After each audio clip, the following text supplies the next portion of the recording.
demais! I will say this about investing. Everything you do learn is cumulative. What I learned at 20 is useful.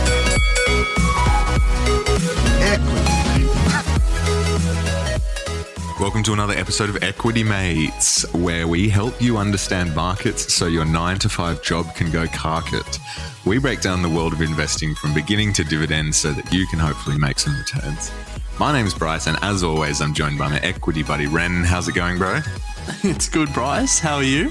Good. You would have noticed that I did notice. we had a new intro there.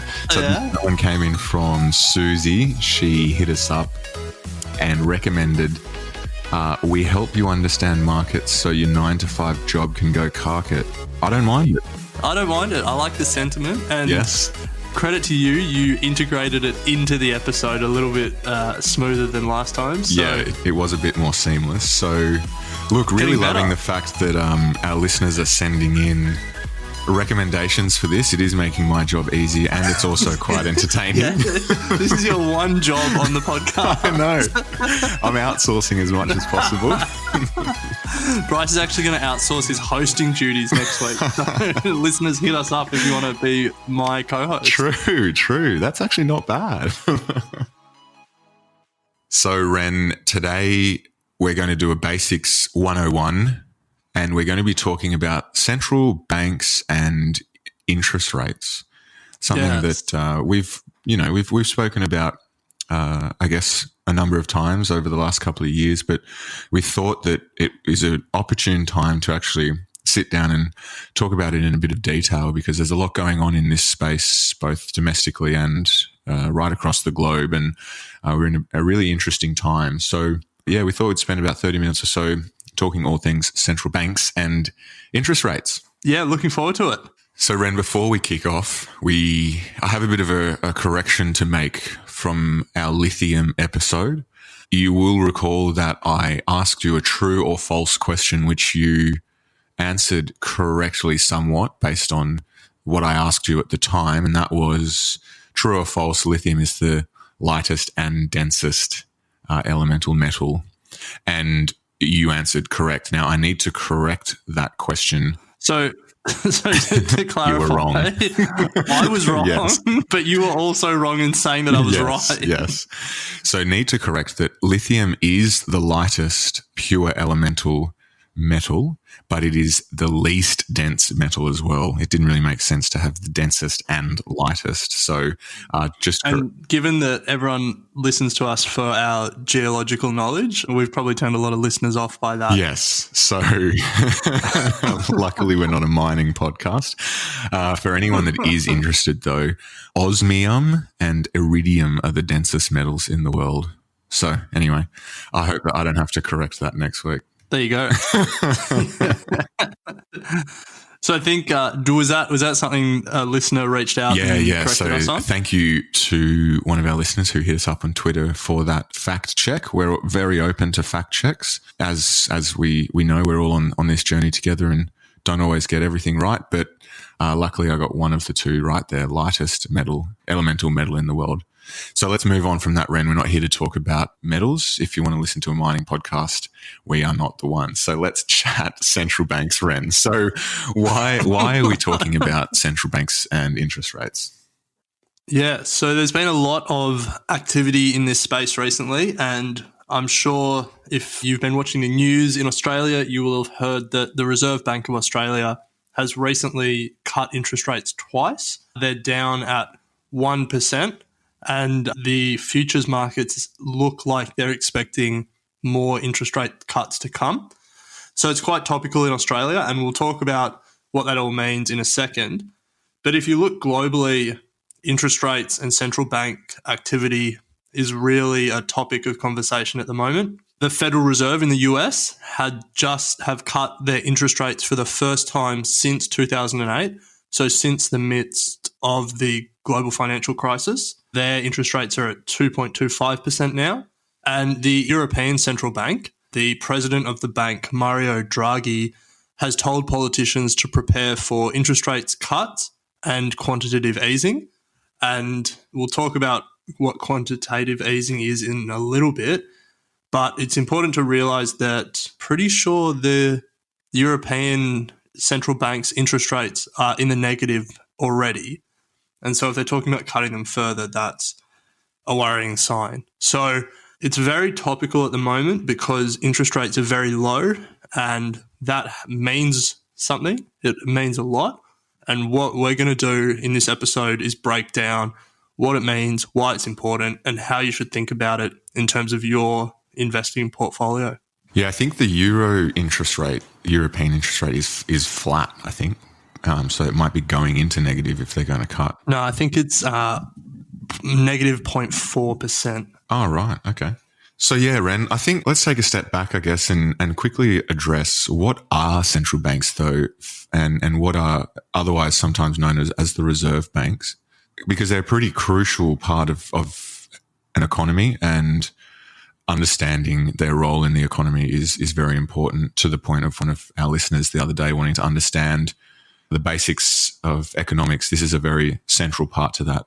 So, a central bank, otherwise known as a reserve bank, are important because they provide financial and banking services for the government, but they also implement the government's monetary policy, which is very important to economic growth and a few other goals that we'll go into later. So they manage things like the currency, money supply, and also interest rates for the country. And then they also oversee the commercial banking system as well. So pretty important role, and one that has a very significant impact on how our economy performs. Did you have anything to add to that, Ren? So I think to break it down very simply, they print the money essentially. Yeah. They then set the rate at which banks can borrow money, and they're really the two main things they do. They also do some other things in terms of shoring up the banking system and stuff like that. But I don't know, if as a 101, I think they're probably the main two things. Yep. I think that's fair. Yeah, that's fair. So you've probably heard about the RBA, Reserve Bank of Australia. So they're our central bank here in Australia, the Reserve Bank. Then, as you mentioned, Ren, the Fed over in the USA, and then Bank of England is the one in England as well. So I think Bank of Japan is what it's called over in Japan. Correct me if I'm wrong. It is, yeah. So they're the ones that you probably hear about most. And if you do, then yeah, it's in context to discussion around the central bank. So we mentioned their goals, Ren. They sort of set out across the globe. They all generally have the same sort of goal or goals. Do we want to go into that? Let's do it. So from my end, Ren, I think there's three main goals that a central bank tries to achieve, and that centers around employment, trying to maintain a reasonable level of employment. Also price stability, so they have an inflation target that they try to maintain, and also, generally speaking, they try to stimulate economic growth. So generally, those are the three main goals from my point of view that a central bank tries to carry out and work towards. Is there anything else from your end? No, I think they're the main ones. And when you think about how it sort of fits into the broader economics picture, the central bank, so in Australia, the Reserve Bank of Australia, tries to achieve those three goals with monetary policy. And then the government is also trying to achieve those three goals, amongst other things, with their fiscal policy, like what they do with their budget and stuff like that. And in theory, between the two organisations, the government and the Reserve Bank, they should work in concert to achieve those goals. There's an open question about how well they work together, but they sort of come at it from different angles and they do different things. But really, they should be trying to get inflation within 2 and 3% a year. They should be driving unemployment down, and they should see strong economic growth. And then, in theory, that's how the economy is managed and regulated, I guess. Why is it important to have inflation? I mean, some people question, do we want prices going up? Why do we want a band of between 2 and 3% of price increases? Why don't we try and keep prices stable? Is inflation a good thing? Inflation is a good thing because it's an outcome, it's a side effect of economic growth. I think as an economy is growing, and especially if wages are growing, inflation is generally a natural byproduct of that. So it's generally a symptom of an economy that's functioning well and growing. However, if you get too much inflation in the system, then that becomes a problem because the value of the currency that your country has starts to erode, and then you can get into some real issues, in that respect. So you want inflation because it's a symptom of a growing economy, but you don't want too much inflation because your currency starts to get devalued. And then if you have hyperinflation, then you get into, Zimbabwe era or Zimbabwe issues now, or Germany in the 1930 issues. But a bit of inflation in the system is good. So we'll get a bit later in this episode a few examples of some crazy inflation figures. But before we do, Ren, I think now's a good opportunity to move into the levers that a reserve bank can pull to try and achieve these goals. So we discussed quantitative easing and market operations or impacting the money supply. But I think more importantly, it's time to jump into interest rates because, as you said right at the start, there's a lot going on in that space. So would you agree, firstly, that those sort of are the three main ways that a reserve bank can impact on or work towards their goals, that being money supply, QE, and interest rates? Yes, I would. Nice. Glad we're on the same page. Well, then the question is, did you want to discuss QE first or leave that to last and dig into interest rates? So let's leave that to last, but maybe as a more general point, all three of those things essentially do the same thing at the end of the day. The practical effect of printing more money or stop printing money, which was the first one, QE, which is about going in and buying financial assets, and then the third one, which is setting interest rates, setting the rate at which banks can borrow money. The intention of all three of those things is really the same, which is to regulate the amount of money in the system, the amount of liquidity in the system, and it's just really three different mechanisms to do that. The first and the biggest one that everyone talks about and has really been the traditional lever for central banks is interest rates. So at a high level, the central bank sets the rate at which banks borrow money from the central bank. If interest rates are lower, it makes banks more able to borrow more money. And in theory, they should then pass this on to their customers. And that means that for customers that are borrowing money, they get a lower rate of interest from the bank that they're borrowing from, which makes them more likely to borrow more money. And on the flip side, it makes people who are saving money with the bank, it lowers the rate of interest that they get. And so it reduces their incentive to save more money in the bank. And so in theory, because it's more attractive to borrow and less attractive to save, people spend more money in the economy. So the central bank lowering interest rates and then banks passing that on to their customers, in theory, is meant to stimulate more money being spent in the economy, stimulate demand, and stimulate economic growth.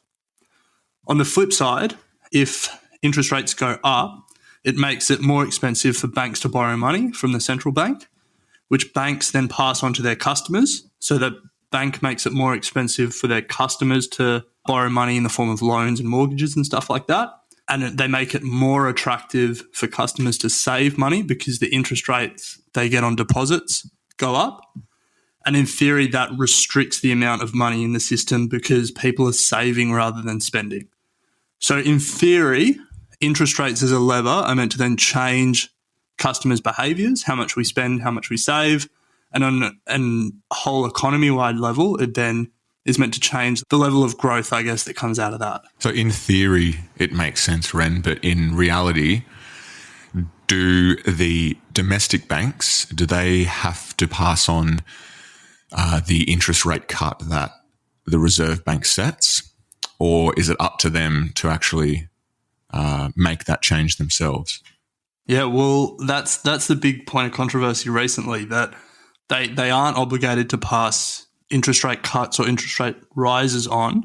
And what that means is that we have seen some of the banks not pass the full interest rate cut on recently, which then obviously dulls the effect that the central bank was intending to have by cutting or increasing rates in the first place. Do you want to add anything on the theory of interest rates? No, I think you nailed that. Very clear. So yeah, no, I'm all good. So I think to then put that in an investing context, and then maybe we spend a bit of time talking about what's actually happening in practice. But if we stick to the theory for now, so interest rates are set. That changes in theory, banks then pass that on to their customers, and that changes the rate at which we can borrow and the rate at which we earn if we save with those banks. How that affects us as investors, we have to all remember that investing is a relative exercise. You're just trying to get the highest yield possible for your investment. If there's a better return out there for less risk, that's a better investment. And so that means that you're always looking at what the risk-free rate of return is, the rate of return you can get on your money where you take absolutely no risk. And that rate is in the large part driven by interest rates. So the two main ones are some people will say, well, the absolute risk-free rate of return is what I can get from the bank. So I base all my investments on whatever I can get in the bank. If the bank's giving me 10% interest and the market's only returning 8% a year, then I'm not going to be interested in the market. But if the bank is giving me 1% a year and the market's giving me 8% a year, then the market is a lot more attractive. And so interest rates changes the relative value of the different investments, and that will then direct people to invest in different asset classes. The other way is interest rates then affect bond rates, so the rate at which governments and companies issue debt. And if bond prices or bond yields are more attractive, then that will direct money into that as an asset class, or vice versa. So as interest rates go down, bonds become less attractive because the amount of interest they're paying is less. And bank savings rates become less attractive because the amount of interest they're paying is less. And what that means is that things like the stock market become more attractive because on a relative basis, the risk reward is there for the stock market compared to the lower interest rates on some of these other assets. So Ren, if I'm a value investor and I'm using a discounted cash flow or something of the equivalent that uses a risk or a discount rate, with a dropping interest rate, does that change the valuation of the company, or does it change what I'm prepared to pay for the company? So in theory, yes. It depends what you use as your discount rate.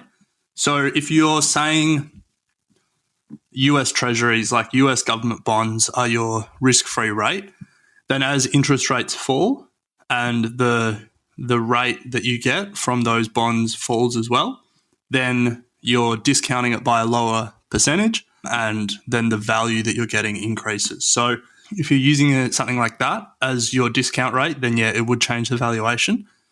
If you're using something like the long-term average return of the stock market as your discount rate, then it won't be affected by interest rates. Yeah, nice. Equity line. So how's it all playing out at the moment, Ren? We know that that's the theoretical side of things, but in reality, if you look across the globe, as you said right at the start, there's a lot of countries, big economies around the globe that are in the low in the low single-digit interest rates, if not approaching zero. There's some instances where countries are in negative interest rates, which we can explain what happens in that instance. But how are you seeing it all sort of play out at the moment? And I guess the big question that we've been discussing is, are interest rates now as effective at encouraging economic growth and maintaining price stability and high employment as they used to be, or are we now seeing, a drop of 0.25% being more ineffective than it is effective? Well, I think you may have Loaded question. You may have alluded to the answer, or your answer to this question. Well, I'd just like to hear your thoughts on it. So I think maybe before we get too deep into the weeds, if people are sort of overwhelmed by the first 15, 20 minutes of the discussion, all you have to know at this point is that interest rates are set by central banks, and historically and in theory, they have been able to change the amount of money in the economy, and they've been really good at regulating, or they've been relatively effective at regulating things like inflation and economic growth. And central banks have been really important policymakers for the economy, just really through setting interest rates more than anything else. So that's really what you have to know, because what we've seen in the last 10 years, as you alluded to, Bryce, is sorry, jump the gun. No, it's where this was going. Is they have been far less effective, and interest rates in particular have been far less effective at stimulating demand. And really, we saw it in the GFC that interest rates were cut massively across the globe, and they didn't really have the effect that policymakers were hoping to see. And I guess you can kind of understand that, because it wasn't just like there was fear of a recession and people were not spending as much and interest rates could maybe stimulate that. But it was actually like people were worried that there was going to be a systemic failure. You know, they were worried that all these major banks would collapse and the whole, foundation of the financial system would collapse. And in that context, interest rates changing 0.25% here, 0.25% there probably don't change that level of fear. So what we saw in the post-GFC world was the next step, I guess, in central bank operations. And we saw quantitative easing, which we'll explain, and we saw negative interest rates, which we'll explain as well. And I guess what we've seen in the 10, 11 years since then is that the normal operations of central banks have not been effective at regulating the economy and stimulating demand, and there's been a lot of reluctance from central bankers to raise interest rates below the sort of historically low levels that they're at, which is a concern. So to take it back, QE, quantitative easing, do you want to explain it? Well, very broadly, I think quantitative easing began in its, well, I don't know, was it the very first time that it began was the end of the financial crisis? I'm not quite sure about the historical side, or? No, it happened before in some countries. Like Bank of Japan were doing it from like 2000. Right. But it really became a big thing after the GFC, yeah. Yeah. So essentially it's another means of the government, or the central bank, stimulating the economy. And what they do is just buy up assets, large amounts of assets. So in the instance of America, the Reserve Bank was buying huge volumes of bonds. $4.5 trillion worth of bonds in the end. Wow. I mean, so essentially what they're doing is putting that money back into the system as a way of stimulating demand. And I mean, it worked from the point of view that it certainly drove up asset prices. You know, one of the biggest contributors to this bull run over the last 10 years has A, been very low interest rates. So people have been able to borrow and put money into assets, and B, this demand for assets coming from $4.5 trillion worth of buying power from the Fed. And just when you think about so that's $4.5 trillion worth of, US bonds and stuff like that, a lot of government bonds that investors now couldn't invest in, like it was offsetting demand from private investors. And so those investors that would otherwise have bought some of these $4.5 trillion worth of assets are then pushed up the risk curve to get the same rate of return that they might have been after. And so it just, it puts a $4.5 trillion floor in terms of artificially created demand, I guess. So yeah, you wonder why people are buying risky bonds and, the market's on a run. Well, they're competing with the organization that literally prints US dollars. And it's a good point you make there, Ren. I like the word artificial because, what goes up must come down. And if the Reserve Bank has bought all of these bonds and assets, then at some point you would imagine they're going to want to sell them. Well, it's fun.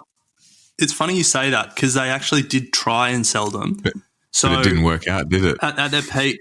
No. So they've stopped. Well, it's slow. It's slowly working out, but that's part of the risk. So, yeah, it peaked at 4.5 trillion a couple of years ago, and they started trying to sell it off. And I think at this point they're at about 3.8 trillion. So still so much to go. They've sold. I know. Oh. And the thing is that, the Fed have cut rates to recently, and there's talk that if the rate cuts aren't effective, will they have to look at QE again? And so going from a policy setting of trying to sell all these assets off and try and not hold trillions of dollars worth of financial assets on the Fed's balance sheet, the policy setting might have to change to we need to buy more junk to invest in the system and put money back into the system. But this is the question, what number is too big? Because I would have said 4.5 trillion is too big. If you'd asked me in 2007, and I think most people would probably have been on that same page. But I mean, they hold it, and the system doesn't collapse, and they can print money as much as they want. And the big concern, the thing that people always freak out about with QE is inflation, because if you're printing all this money and you're buying all these assets and you're increasing the value of these assets and increasing money in the economy, that should have a real inflationary effect. But if you're having inflation without economic growth, then you see stagflation, which is a real concern. And yet the Fed's put $4.5 trillion of money into these assets, and we just haven't really seen any inflation. So there's an open question about what number is too big. Is it $10 trillion worth of assets when we start to see a concerning inflation trend? Is it 20 trillion? Is there a number? And I don't know if anyone can answer that. We're sort of in uncharted territory at this point.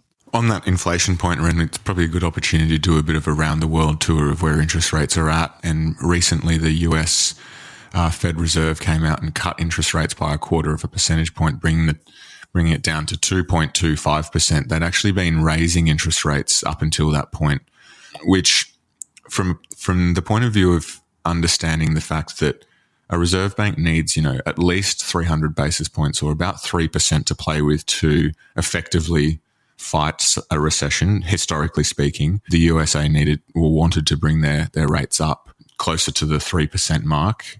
And their economy has been performing relatively well. But it's interesting that, as you said, inflation, they're not really seeing it over there. And so they've dropped it by 0.25% down to, as I said, 2.25 to see what happens. And we also know that in June and July of this year, the Reserve Bank of Australia has also dropped interest rates, which is the first time they've done so since 2016.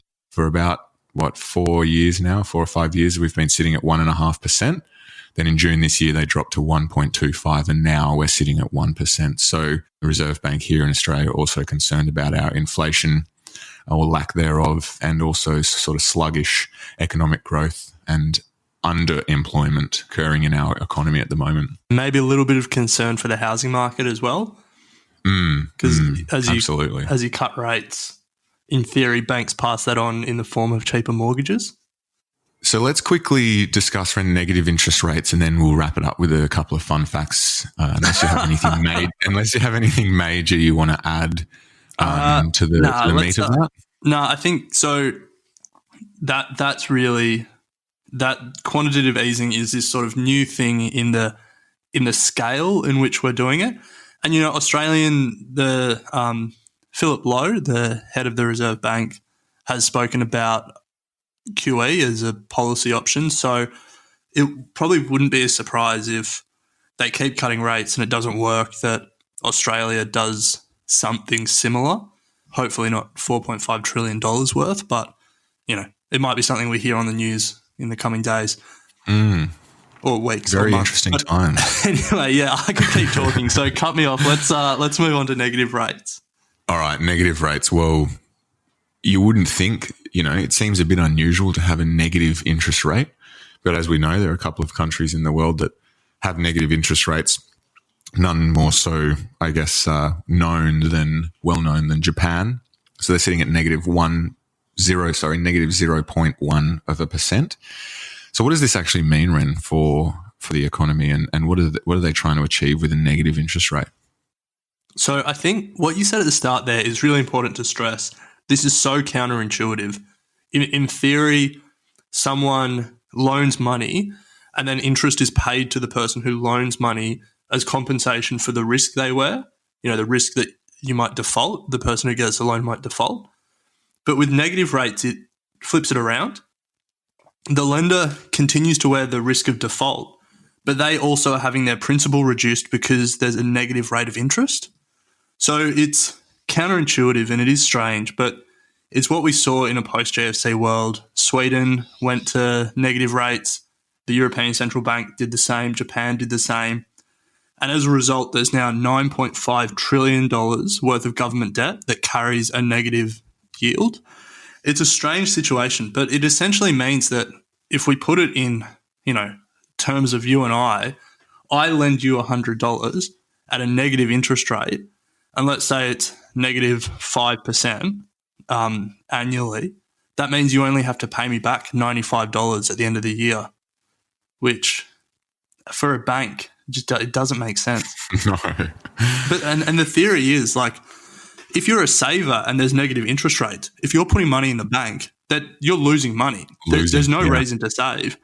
And if you're a potential borrower, then you actually have to pay back less than you borrow.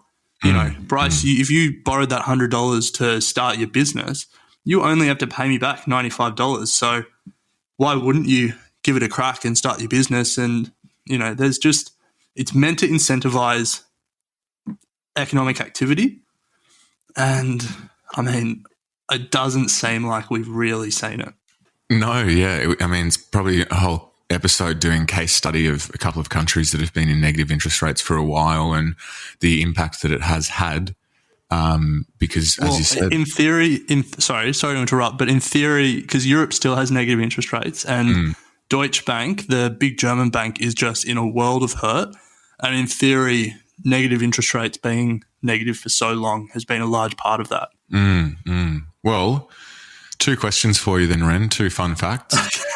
Okay. What country has the lowest interest rate in the world, and what do you reckon it is? Well, I would have said Europe as the European Central Bank at negative 0.4%, but I don't know any lower than that. So Switzerland is negative 0.75%. Wow. Yeah. Really battling with low inflation. So the central bank over there has thrown down negative interest rates. And so they're sitting at the bottom. That's really interesting just on Switzerland, because they had the largest quantitative easing program of any country as well, not in terms of total amount, but at one stage the Swiss central bank owned assets equivalent to Switzerland's GDP. Interesting. So they might there you go. Switzerland not doing well at the moment, I guess. No. Well, then on the other side, the flip side, Ren, there's one country in the world that obviously has the highest interest rates. So what do you reckon it is, and what do you think the interest rate is? And if you've already looked this up, then by all means have a crack. I am not sure, but I'm going to guess it's a country with crazy inflation. So I'm going to say I'm either going to say Zimbabwe or Venezuela, and I'll have a crack at Venezuela. So those countries are right up there, and for that reason of inflation. However, Argentina has the highest interest rates in the world in a bid to prop up the country's floundering currency at 68.2%. So huge. So if you're a saver in Argentina, you'd probably be doing pretty well just sitting some cash in the bank. And that goes to your point, Ren, of your risk-free rate. I guess we should explain, because why aren't we changing all of our money to Argentine pesos? Is that the currency there? I think it's peso, yeah. and then just putting it in an Argentine bank and earning 68%. That's better than you're going to get on the stock market. That's better than you're going to get in any investment. But the point is, if you're earning 68% interest, but the currency's being devalued through inflation at a higher rate, then your actual real rate of return, adjusted for inflation, is not 68%. It's a lot lower. So that's why we're not getting on a plane with a suitcase full of money and trying to deposit it in over there. So yeah, there we go. Two fun facts. I got one question for you. Okay. So Bank of Japan has done the biggest quantitative easing program ever in terms of time. It started in 2000 and it's still going today. They've moved from bonds and government bonds, which is mainly what the Europeans and the Americans are buying, into the actual stock market itself. Crazy. As a percentage of Japan's ETF market, how much do you think the Bank of Japan owns? Of the ETF market? Of the ETF market. Well, as a total percentage of the ETF market, knowing that they're probably throwing cash at this, I'm going to be less conservative and say 60% of the ETF market is owned by the Bank of Japan. That would be high, but it's not high enough because it's 77.5% of Japan's ETF market is owned by the Bank of Japan. Whoa. That's ridiculous. Yeah, and just think of it. Yeah. So they're driving up the demand for all of this at the moment. And it just makes you think, like, how long do they envisage holding that for, and what's going to happen? And as you said, the flow-on effects that has to the retail investors and your institutions as well, having to find alternative, or as you said, move up the risk scale to find, I guess, better returns. It's fascinating. Yeah, it is. It is. Wow. So there you go. I have a finishing thought. Do you have anything else? Because otherwise, I think I'll wrap we up. certainly started Basics 101, got a bit in the weeds there with some of the QE stuff. But look, I really hope that we've managed to break that down in a way that everyone can get something out of it, because, you know, from the point of view, as we said right at the start, of understanding how all this works and ties into broader economy and the impact it has, I think it's very important. So, yeah.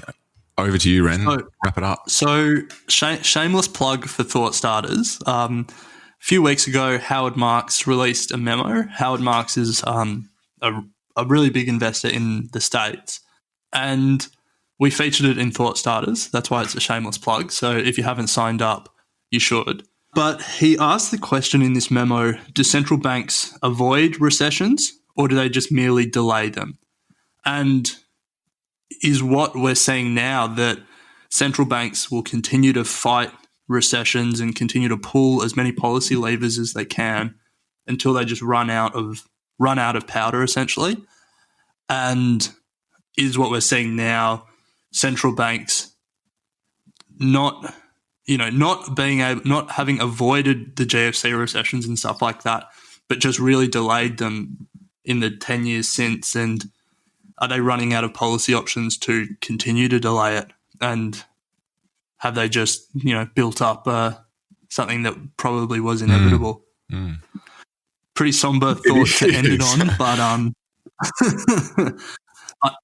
as I was researching this and just looking at, prolonged negative rates and trillions of dollars of worth of QE, it's tough not to think about that memo and to think about the question he asked in it. And, who knows? Maybe I definitely don't know, but it's a scary story. So if you are interested in reading that memo, head to our Thought Starters archives, equitymates.com/Thought Starters. There'll be a link in there to our Thought Starters from last week. And if you have no idea what we're talking about, Thought Starters is a weekly email that we send out with 5 interesting articles that have grabbed our attention at some point in the last couple of weeks. And Ren does a fantastic job at collating them. And you should head over to our website to sign up. Equally, if you haven't already, join our Facebook group, our discussion forum. There's a lot going on in there. Some great conversations. So hit us up there. And if you have any questions, we also have the Ask Us Anything forum on our website, and we'll also answer any questions on email Facebook or Instagram. So nice, Ren. Really enjoyed that conversation. I think a very important topic and one that is certainly a watch this space because, you know, we're in uncharted territory at the moment in some instances. So it'll be interesting to see what happens. Yeah, definitely. And we'll be here to chat about it in a semi-nonsense way on this podcast. Love it. All right, Ren, we'll chat stocks next week. Equity Mates and the people appearing in this program may have positions in the companies mentioned. This is general advice only. Please speak to a financial professional to understand how it may pertain to your individual situation. Equity Mates! I will say this about investing. Everything you do learn is cumulative. What I learned at 20 is useful. Equity